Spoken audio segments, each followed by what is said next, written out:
911 emergency, what are you reporting?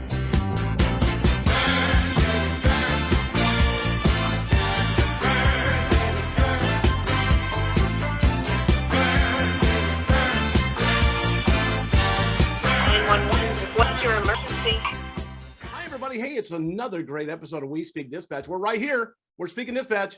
Are you listening to us? Because if you're not listening to us, I don't know what the hell you're listening to because it's not very good. But if you're listening to us, we're going to give you new topics every single Wednesday. We got new people coming on. We got guests like today's guest. You'll see her in a second here. But right now we got Jill joining us. Jill, how goes it over in your world?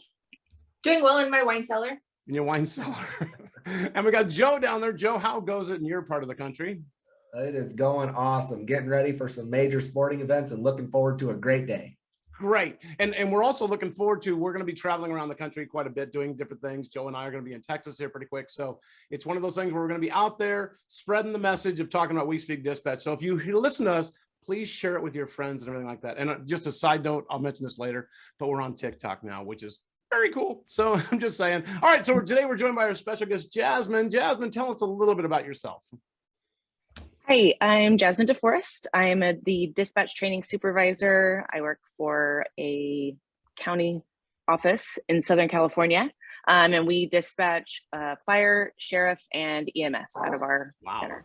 Do you guys do EMD, EPD, EFD? Just EMD, but not the other two. Okay. Yeah.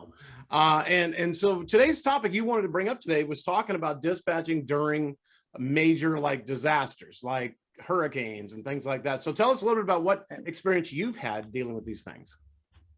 Well, I've been with my agency for going on almost 19 years. So in that time, our county tends to be on fire frequently. So not literally, pretty I mean, literally, yeah, literally on fire all the time. Yeah. But yeah, so we pretty experienced in the wildfire category. But we also have had other disasters that have occurred in our area, which really took a toll on not just our personnel, but our whole county. Right. Do you guys train with your field responders? Do you go out there and see what the fire department's going to do when they roll to these things, or do you guys? We used to. They would do. Like when they had like ocean rescues, they would invite us to come out. It's been a little while since we've had a chance to go out there.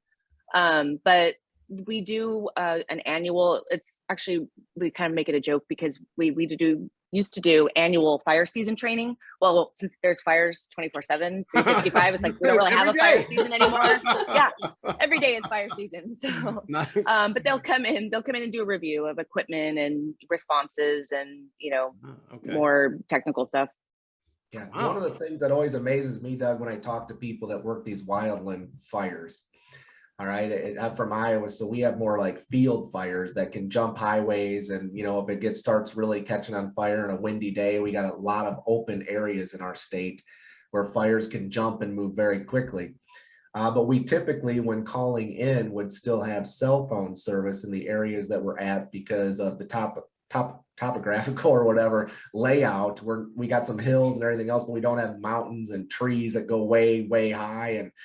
And so what is it like communicating with the people that are fighting these wildland fires in California? Are you always in contact with them, only in contact with the incident commander? Speak to somebody that maybe that's not normal to. Well, it kind of depends on how large of a scale. So initially, it'll be just the dispatcher, fire dispatcher communicating with the IC. But then if it turns into a huge situation, like, in 2017, we had a fire that was like almost 300,000 acres. So in that instance, it goes to they start taking over the dispatching portion.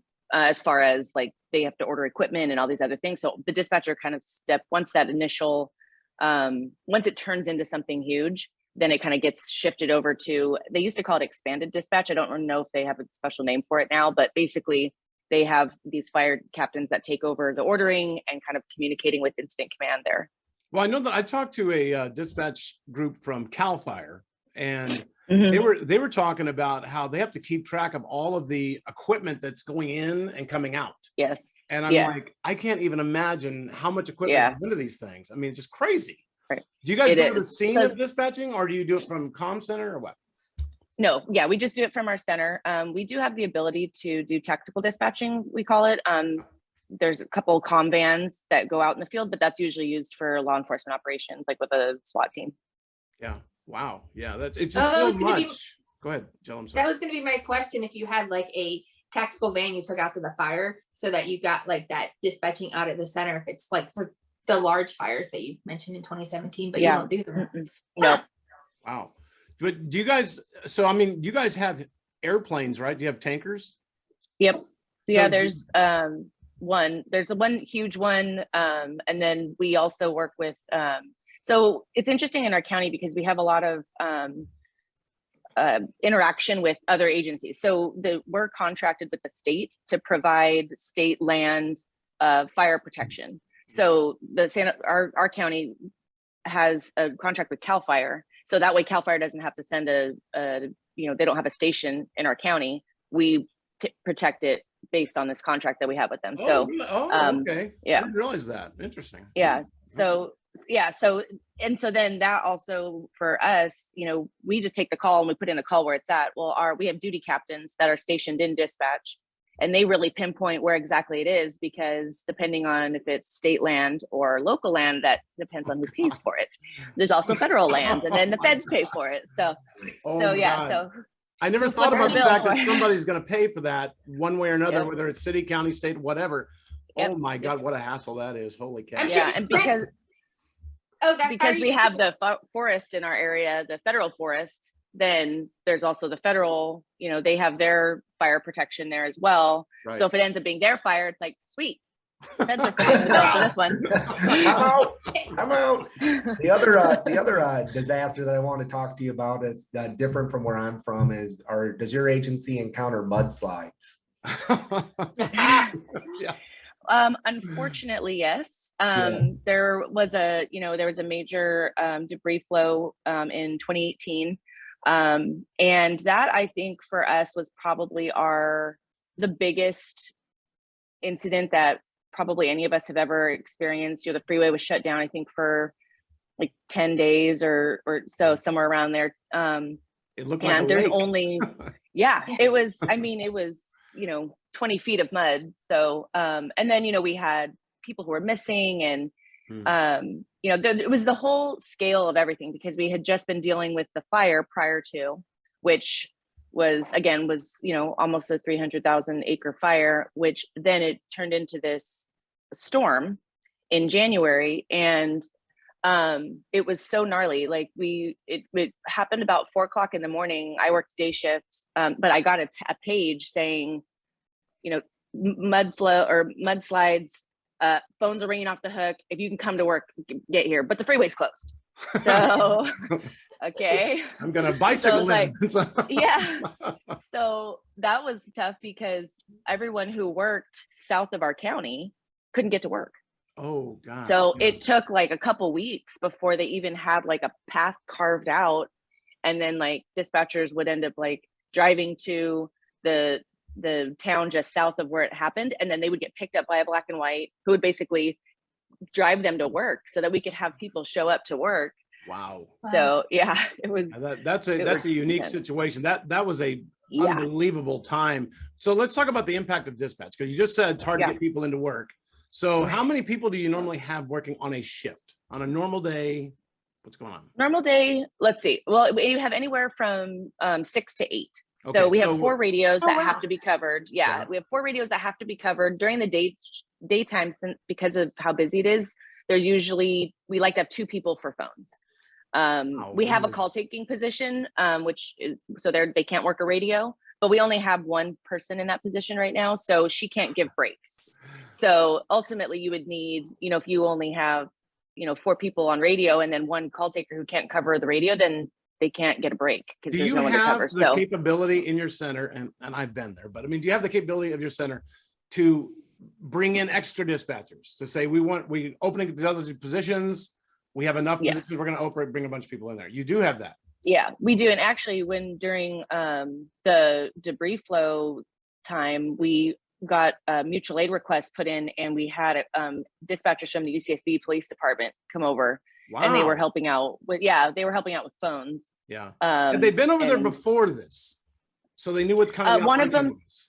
yeah, well, one of them she left our agency and then worked at UCSB. And then the other guy, there was one or two other guys that came over and they just kind of learned on the fly, like, yep, here's our CAD, here's our phone. Cause they were just helping because we were just inundated with phone calls from all over the country. People look, well, my family member's missing. I go check the welfare on this person. I haven't heard from him. And so, I mean, the list of like, check the welfare calls and all that stuff, it was just, I mean, it took weeks to get our CAD cleared out of like making sure that someone has actually gone to this address, because a lot of locations were not accessible for weeks until they could get the mud cleared out of there. Oh yeah. And For Joe, us, you guys had that. Direct- Did you guys have that ability, Joe, to do the same thing, to bring in extra staffing and put them somewhere? Yeah, we do to a point. And what we experience is, since our dispatch center is right on a river, with an amphitheater that also plays, so we got some interesting challenges. But the river has flooded a few times and taken out the 911 center. And then we also had a derecho blow through town. And the thing that I kind of want to talk about is the flood impacted some houses of dispatchers that we had that were dealing with trying to recover their own house. And then the derecho had several trees through the whole community. It wiped out the whole community. And we had several dispatchers that had trees down throughout their whole property, through their house, through their garage, cars trapped in the garage. And the one thing I want to shout out to them is the majority of them, almost all of them, still found a way to get to work. That's how dedicated dispatchers are. We had people pushing garage doors down and out of the way just so they could come in to work and help us. And that derecho story is quite crazy, but we do have the capability. We average 5 people a shift to go up to 8 if all of our councils are fully functional. Wow. Jazzmine, did you guys have people that were in the same boat as Joe's folks, where they lost their living quarters where they were at? No, we not in our dispatch center. I believe there was a home impacted by one of the Montecito fire department personnel. But they don't work. We don't work with them. That's a separate center. But that was right where their fire stations are located. So, they were impacted more as far as their housing, because they have like on site. But fortunately, none of our personnel had any homes in that area. So, what did you guys like? Did that result in you guys doing something for those people? Like, where did they stay? I mean, when they came into work, did they go home? And it's like, there really is no home. Since the whole community was destroyed, the majority of them never had a house that was flattened. So the majority of them stayed at home, got the holes patched in the roof, and got it fixed when they possibly could. But I can tell you that none of them really missed work. That's the thing that blew my mind. I knew they were going through this. The whole community didn't have power for several days. The gas was shut off at gas stations because nobody could get gas, so fuel was an issue. Oh my God. And the derecho was something else. And I know if you heard me talk about that in the past, and Doug talks about this in some of the classes, is knowing how to start the generator and making sure the generator works. And Doug, since you talk about that, why don't you speak to people about that? I'm always trying to tell people, like, if you have a backup generator, have you ever started it? Because there are times when there'll be nobody in management there, and guess what? You're going to need to go start it. And we had a problem at our place that I used to work at, where the darn thing would not turn on automatically. So that means you had to go back and push the buttons to start it. And so I made posters and signs with arrows pointing saying, push this, then that, then this, and it worked. So you just have to kind of remind people that, hey, you can't just say, well, somebody else will get it. Maybe there is nobody else. Maybe you're it. So you have to do that kind of thing. So, and Jill, you had the experience of being transported to work by officers when you guys had your huge ice storms and whatever it was in Baltimore. What did you guys have with that? So, if there was snowstorms, I mean, obviously you're essential personnel, you can't not go to work, but you could also call to have a ride. So if you called for a ride, you had to be ready 2 hours before your shift, which means you could show up an hour and a half before your actual shift and have to sit there. And you were also, it could be 2 hours before you get home, but they did send officers. And there was a snowstorm, I want to say 2008, 9, 10, somewhere around there, that like we had feet of snow and it was drifts of snow. Like those drifts of snow get like stop sign high. And they brought in the National Guard to bring people to work. Like they sent the National Guard a little bit further down, but yeah, it was. And then you have people calling saying, I can't get to work. Okay, we'll send somebody for you.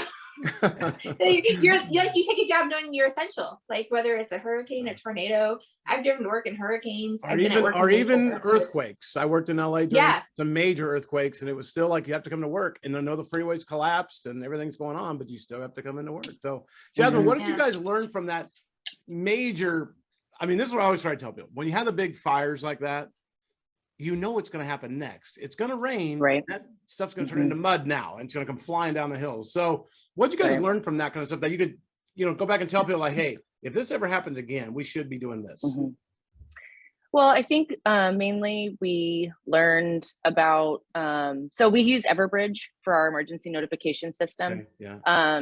And so what we did was, what we've done subsequently is preload messages that go out to the community. Oh, Because they'll kind of know ahead of time, okay, we're expecting X amount of rain.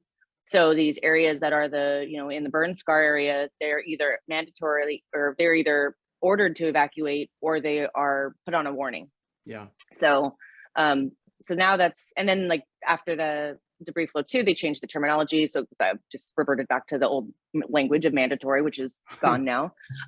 So it's an evacuation order, or it's an evacuation warning. So they kind of like, the state really cleaned up, wanted to make things very uniform for terminology and all that kind of stuff. So we did preload that stuff. I mean, it's so crazy to me. I mean, I'll never get over like how you send out these evacuation orders, and it's like, if you are in the, Sherpa burn scar, and these people call hysterically crying from our his college community. Oh my God, what? What's a Sherpa burn scar? Okay, well, if you don't know what it is, you don't live there. So You're not there. it's just, Okay. we try to get so specific, like, telling people, if you don't know what the Sherpa burn scar is, you don't live in it. So it's just, Oh my goodness. Yeah. yeah. You guys Crazy. have colleges in your town. So do those messages go to them too and say like, hey kids, get out? Yeah. So what happened was the cell phone companies have, I just recently learned this with the emergency notifications. They've generously tacked on anywhere from 5 to 10 extra miles of notification, even though you put, your zone that you want. So the problem is even if you pick a small zone, you're still reaching a huge, and I think in their mind, they're thinking, oh, well, more people notified, the better. Well, that's not necessarily the case, because if you've got a fire in Goleta and you put this ad, so we have to be real specific when we send our notifications, like which city. But even then, even if it says Goleta, or if it says, whatever, they're, oh, should I evacuate? It's like, well, I don't know. Can you see a fire from your house? Like, you tell me. You smell smoke? Go. I don't know. I don't know what to tell you. Well, let me ask you this, so, and this is a question for everybody. Everybody can answer this because we've all been there during major events. Do all emergencies stop in town because of one big event going on over here? No, absolutely not. And frustrating. I mean, I'm sure all of us have experienced that frustration of, I remember when I was in LA during the OJ, when they were chasing him up on the highway, and people were calling in about, there's loud music going on next door. And it's like, really? You don't see on the news? Yeah. Chasing a guy in a white Yeah. Bronco. It's like, I mean, so I can imagine all of you did that. And I think that's the hardest sometimes, is that you're working this big event, like whether it's the fire or the Dreco, for people who aren't affected by it, they still have their emergencies, and they're calling in, and you're like, why are you calling about a loud noise complaint? Like literally we have the other side of the county on fire, but they don't know that. So it's hard to not be frustrated and upset with them. And you have to give people grace, because not everybody knows everything and not everybody watches the news, but damn, like you're just like, somebody please, sorry. Wow. It's frustrating when you're dealing with those high intensity events, and you got somebody who's like completely random on the other side of the county thinking that they've got the biggest emergency ever. Yeah. So it's balancing those two. Throw out, Doug, too, to end this one is just make sure you know what happens when your 911 trunks overfill. Oh yeah. So where does it ring next, or do they get a busy signal, or does it go to another agency, or does it go to a different state, or what PSAP 911 center does it go to, and who's all going to be contacting you? I know during our derecho it was complete madness. I understood how 911 flowed in our state.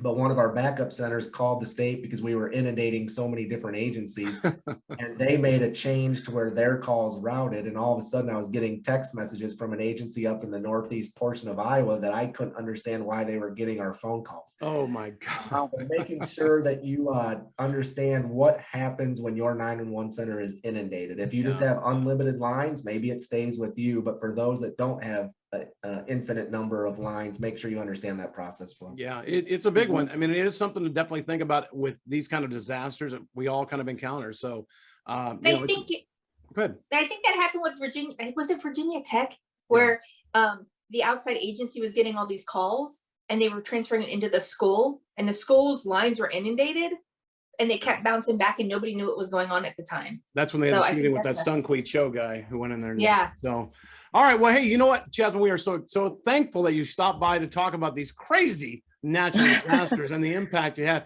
I didn't even ask you about the fact that your area has a lot of celebrities. I'm sure they would like a lot of special treatment. So, yeah, that's probably a whole other episode. Yes, I'll be back to talk about the celebrity encounters. So I'm like, I just imagine when I worked in LA, we had the same thing, all the Hollywood celebrity people calling and expecting us to do like everything for them. It's like, really? Doesn't work like that. So anyway, so we definitely appreciate it. We will bring you back to talk about the celebrity encounters. That'd be a call and a half. But other than that, hey, Thanks Joe, tell us, how many podcasts are we on now?